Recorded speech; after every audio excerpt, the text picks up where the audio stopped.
વડોદરાની જો વાત કરીએ તો શહેરમાં ખાનગી સ્કૂલોમાં વિદ્યાર્થીઓ સાથે થતી હેરાનગતિના બનાવો અવારનવાર સામે આવતા હોય છે।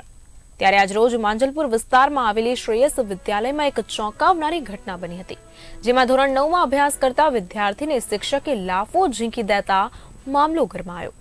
એ બાદ બાળકે ઘરે જઈને મામલો જણાવતા આક્રોશમાં આવેલા વાલીએ સ્કૂલના સ્ટાફ રૂમમાં જ શિક્ષકને લાફો ઝીંકી દીધો। આ સમગ્ર ઘટનાના સીસીટીવી ફૂટેજ હાલ સામે આવ્યા છે, જે બાદ હવે શિક્ષક પર આક્ષેપ લાગ્યા છે તેમનું નિવેદન સામે આવ્યું, જેમાં તેઓએ બચાવ કરતા વિદ્યાર્થીના આક્ષેપને પાયાવિહોણા ગણાવ્યા હતા।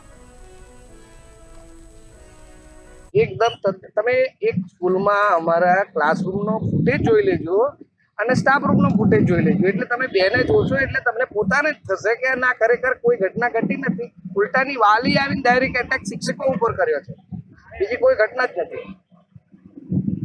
અને એમણે સામેથી ફરિયાદ કરી અમારા ઉપર, બરાબર છે। વાલી અમારી જોડે શું ઘટના છે, શા માટે શું થયું કઈ પૂછ્યું જ નથી, ડાયરેક્ટ આવીને શિક્ષક ઉપર હુમલો કરે છે। मैंने सर को सिर्फ इतना ही कहा कि आपको समझाना चाहिए सर कि दो तीन बार समझाओ, तो सर बोलने लगे कि हम लोग अब सबको समझा रहे तो हमारा दिमाग भी फिर जाएगा ना। तो आज आप कहाँ पर आए हो? हम पुलिस स्टेशन आए FIR करने के लिए। क्या नाम है सर का?